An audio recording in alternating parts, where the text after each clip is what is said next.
Jika di episod yang lalu, Klik-Klik telah membawa anda melawat sekitar bandar Kota Kinabalu, melihat keunikan monyet Belanda di Sungai Kelias serta mendekati kebudayaan suku kaum Sabah di Kampung Budaya Mari-Mari dan keseronokan membeli belah di Pasar Kraftangan, kali ini Klik-Klik akan meneruskan lagi pengembaraan ke daerah Ranau. Ingin tahu apa yang menarik di sana?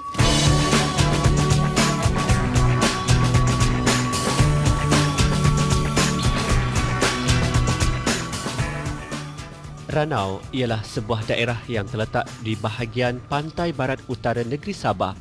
Dihuni hampir 70,000 penduduk yang majoritinya dari suku Kadazan. Dengan bentuk geografinya yang berbukit bukau dan bergunung ganang dan diselangi dengan sungai-sungai yang mengalir melalui lembah-lembah menerusi dataran tanah yang subur, Ranau adalah sebuah daerah eko-pelancongan cukup popular bagi pelancong dalam dan luar negara.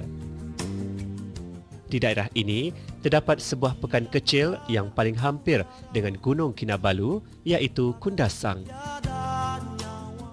Dari bandar Kota Kinabalu, ia hanya mengambil masa 2 jam perjalanan ke kaki Gunung Kinabalu untuk menikmati pemandangan gunung tertinggi di Asia Tenggara.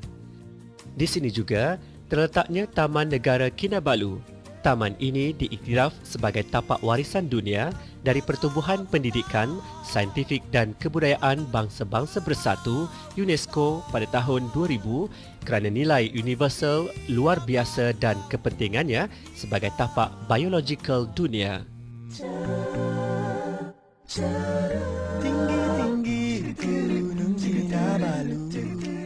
Gunung Kinabalu yang memanjang ke Banjaran Crocker yang berketinggian 4,905 meter atau 13,455 kaki dari paras laut adalah tarikan utama taman ini. Taman ini meliputi kawasan seluas 754 km persegi, diwartakan sebagai Taman Negara pada tahun 1964. Ia menjadi syurga botani dengan kepelbagaian flora dan fauna.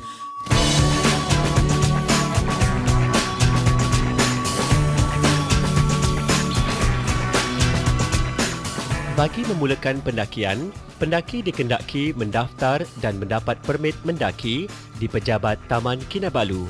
Bagi anda yang berhasrat untuk mendaki puncak tertinggi di Asia Tenggara ini, sebaik-baiknya anda menempah seawal 6 bulan bagi urusan permit dan penginapan untuk melancarkan lagi pendakian anda.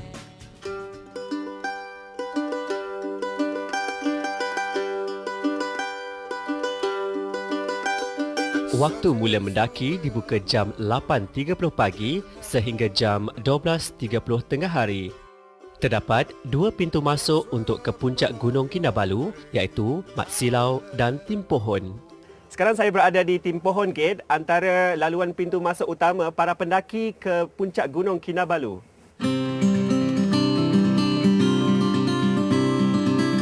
Kebiasaannya, pendaki akan mendaki melalui Tim Pohon kerana laluannya yang lebih mudah serta jaraknya yang lebih dekat berbanding mendaki melalui Mat Silau. Untuk ke Tim Pohon yang terletak lebih kurang 4 km dari Taman Kinabalu, pendaki boleh berkenderaan sendiri atau menggunakan kenderaan Kinabalu Park dengan sedikit kos dikenakan. Sebelum memulakan pendakian, pendaki akan diberi taklimat. Okey, sekarang ini saya berada di Tim Pohon Gate dan akan mendaki sejauh lebih kurang 6 km untuk sampai ke Pennant Hut, dan misi saya untuk sampai ke Pennant Hut sebelum jam 3 petang. Misi saya hari ini adalah mendaki sejauh 6 km untuk sampai ke tempat penginapan saya di Pennant Hut. Sekarang saya akan memulakan pendakian dan waktu sekarang adalah pada pukul 10 pagi.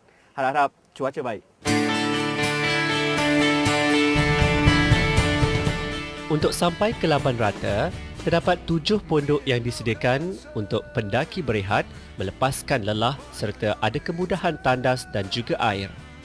Bagi setiap kumpulan pendaki, anda diwajibkan ditemani pemandu pendaki dan jika anda memerlukan bantuan untuk membawa barangan semasa pendakian, anda boleh menggunakan perkhidmatan porter atau pembawa barang dengan kadar bayaran sebanyak RM8 sekilogram.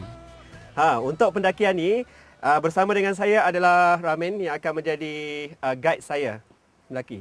Okey ya? Jom. Di awal pendakian, pendaki akan melintasi air terjun Carson. Air terjun ini tidaklah begitu gah, tetapi ianya tetap mendamaikan hati. Pada 2 kilometer terawal, pendakian tidaklah begitu sukar. Laluan ada kalanya mendata, ada kalanya mendaki. Baru 1 kilometer tapi dah mengah. Tapi tetap kuat semangat. Laluan bertangga yang disokong dengan papan ini memudahkan pendakian saya.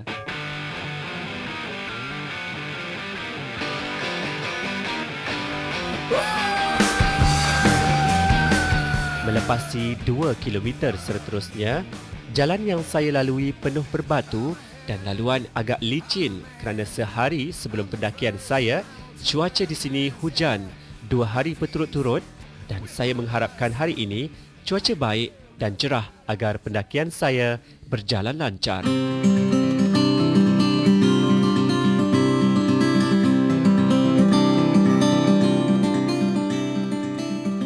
Sambil mendaki, saya turut dihidangkan dengan pemandangan flora dan fauna yang cukup indah. Kelihatan beberapa tumbuhan eksotik seperti periuk kera dan paku pakis hutan di kiri dan kanan laluan menuju ke puncak. Lihat, apa yang saya jumpa? Besar kan cacing ni?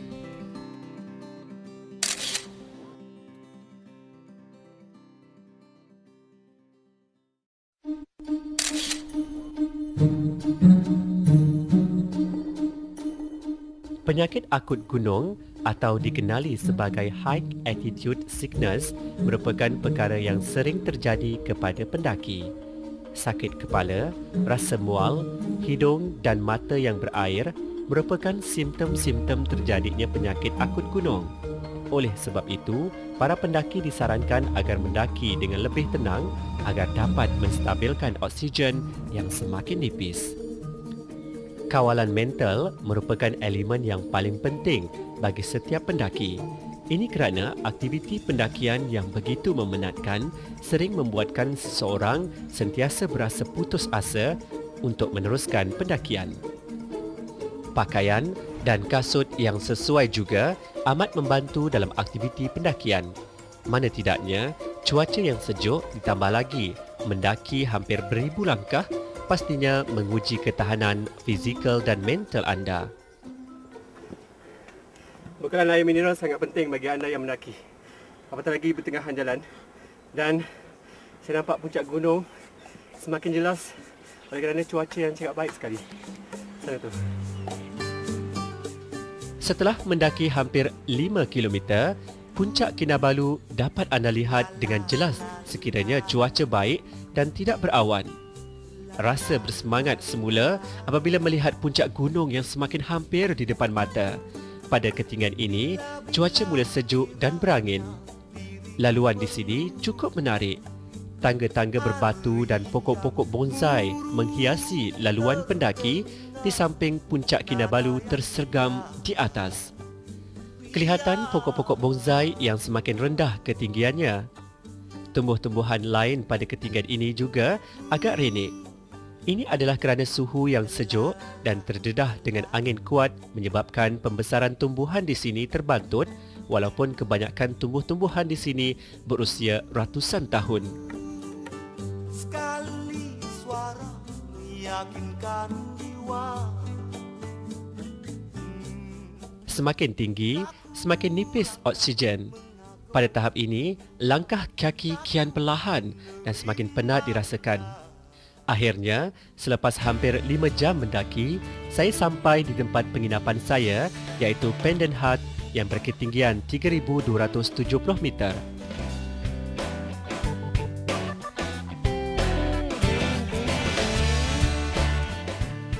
Terdapat beberapa pilihan kabin penginapan yang merupakan asrama untuk pendaki bermalam. Setiap satu tempat penginapan terletak berdekatan walaupun di ketinggian berbeza.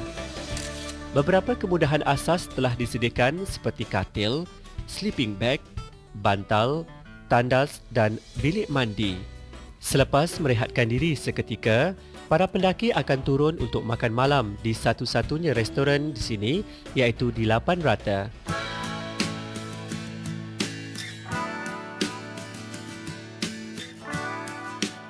Perasaan saya begitu seronok dan teruja sekali, apatah lagi menikmati makan di restoran tertinggi di Malaysia.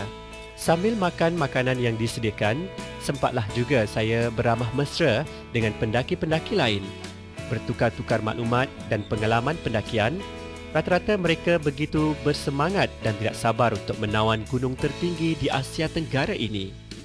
Malam ini, saya perlu masuk tidur awal, iaitu pada pukul 8 malam, kerana esok, seawal pukul 2 pagi, saya perlu bangun bagi meneruskan perjalanan pendakian.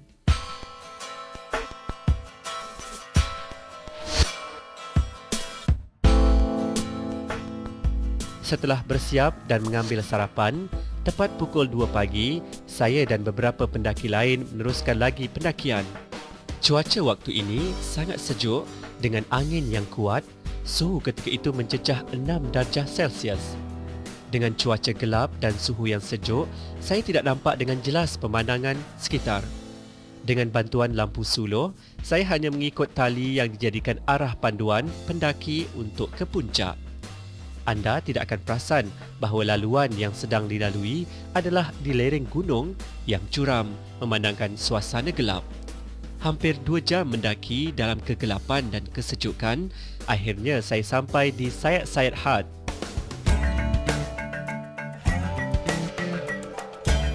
Di sini adalah pondok merekod pendaki yang mendaki ke puncak Kinabalu dan pendaki akan melaporkan kembali apabila turun dari puncak.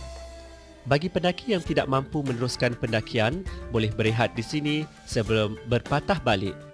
Kejayaan pendaki menjejak ke puncak tertinggi juga dilaporkan di sini oleh jurupandu arah masing-masing. Dalam keadaan yang masih gelap, saya masih dapat melihat cahaya lampu dari para pendaki yang sama-sama kelihatan dari puncak. Lebih kurang jam 5.30 pagi, saya sampai di puncak dan sewaktu saya sampai, matahari betul-betul memancarkan sinarnya. Sungguh menarik dan indah sekali. Sayang sama kamu, biru-biru ujung Kinabalu, tengok dari jauh, hati saya rindu. Kinabalu dekat diriku rasa, banyak sayur boleh pilih-pilih. Saya hanya berada lebih kurang 10 minit sahaja di atas puncak gunung Kinabalu ini, memandangkan ramai orang berasa-asa untuk merakamkan gambar kenang-kenangan, apatah lagi dengan suhu yang sungguh sejuk. Akhirnya, saya berjaya juga untuk sampai ke puncak tertinggi, Low Peak, yang berketinggian 4,095 meter. Tidak dapat digambarkan dengan kata-kata perasaan itu. Yang pastinya, ianya memberikan saya satu pengalaman dan juga kenangan yang tidak akan saya lupakan.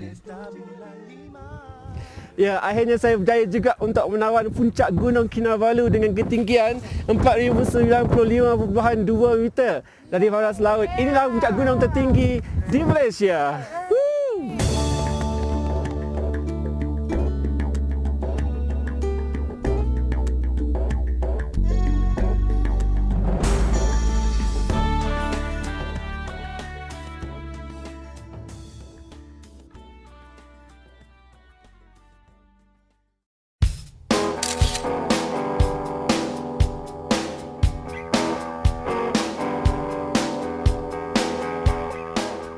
Setelah berjaya menawan puncak gunung tertinggi di Asia Tenggara, saya ada satu lagi misi, iaitu melalui Via Ferrata.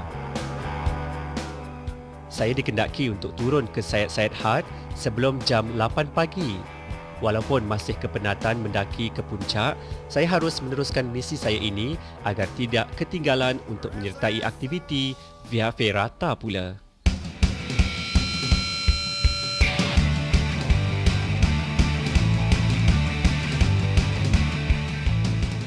Sebelum memulakan aktiviti di Via Ferrata, pendaki perlu mengikuti kelas latihan pendakian lebih kurang 30 minit. Secara ringkasnya, pendaki akan diajar oleh kaki tangan terlatih cara menggunakan peralatan mendaki seperti tali penyangkut dan prosedur keselamatan ketika mendaki laluan Via Ferrata. Setelah berjaya menawan puncak Gunung Kinabalu, sekarang saya ingin mencuba Via Ferrata pula. Ingin tahu apakah dia Via Ferrata? Jangan ke mana-mana, terus setia bersama dengan saya. Jom! Anda tidak perlu risau kerana latihan dan prosedurnya amat mudah difahami dan senang dipraktikan. Selain taklimat secara lisan, demonstrasi juga dilakukan supaya setiap peserta lebih faham dan yakin.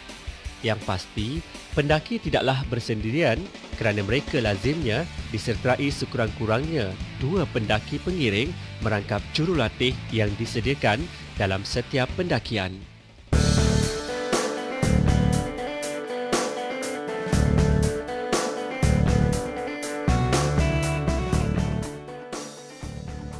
Sebaik menyiapkan diri dengan peralatan penyangkut di badan, kami mulakan pendakian laluan besi dengan penuh bersemangat.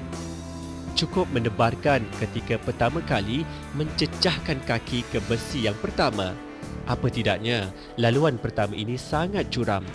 Namun, perasaan berdebar-debar, gayat, gerun dan takut hanyalah seketika sahaja. Ini kerana saya begitu teruja dapat melihat pemandangan dan panorama indah dari laluan ini. Tidaklah begitu sukar kerana anda hanya perlu mengikut cara yang telah diajar oleh jurulatih dan mengikut jarak yang telah ditetapkan di antara satu sama lain. Via Ferrata dalam bahasa Itali bermaksud laluan besi. Dan untuk pengetahuan anda, ini merupakan Via Ferrata yang tertinggi di dunia dan satu-satunya di Asia. Jadi kepada anda, jangan lupa datang terus ke Mountain Top Kinabalu untuk mencuba aktiviti lasak ini. Via Ferrata dalam bahasa Itali bermaksud laluan besi. Ia merujuk kepada laluan mencabar meliputi siri tangga keluli, selusur dan kabel yang ditanam di lereng gunung. Via Ferrata Kinabalu mempunyai 2 laluan, setiap satu dengan jarak laluan berbeza. Laluan pertama atau dikenali sebagai Walk the Talk dengan jarak laluan lebih kurang 430 meter. Manakala laluan kedua atau Circuit Low Peak dengan jarak 1.2 km. Laluan pertama agak mudah dan tidak begitu menyeksakan pendaki. Biasanya mengambil masa selama 2 hingga 3 jam untuk melepasinya. Bagaimanapun, laluan kedua agak mencabar kerana selain jaraknya jauh, pendaki juga perlu berdepan dengan jarak pendakian secara menegak dan panjang. Ini agak sesuai untuk pendaki yang tegap dan kuat dengan tempoh masa pendakiannya antara 4 hingga 5 jam. Yang pasti, satu kelebihan bagi pendaki Gunung Kinabalu jika melalui Via Ferrata berbanding menggunakan laluan biasa.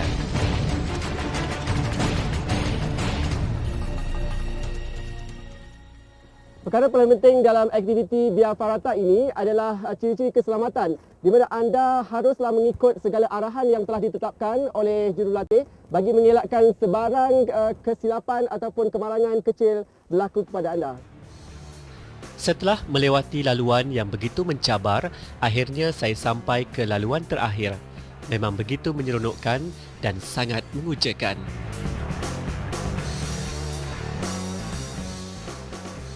Jabatan besi yang anda dapat lihat, saksikan sekarang ini sebenarnya agak menggerunkan dan gayat sebenarnya.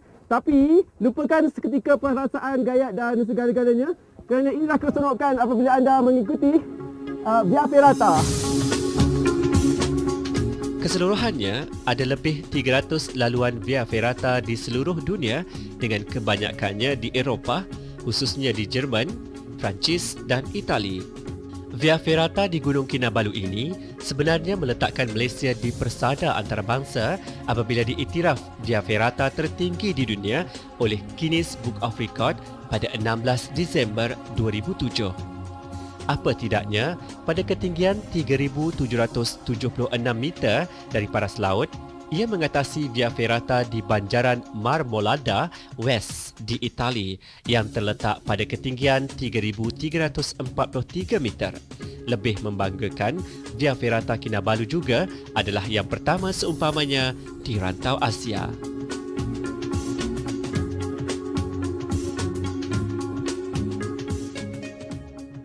Berakhirlah sudah aktiviti Via Ferrata saya sepanjang 430 meter.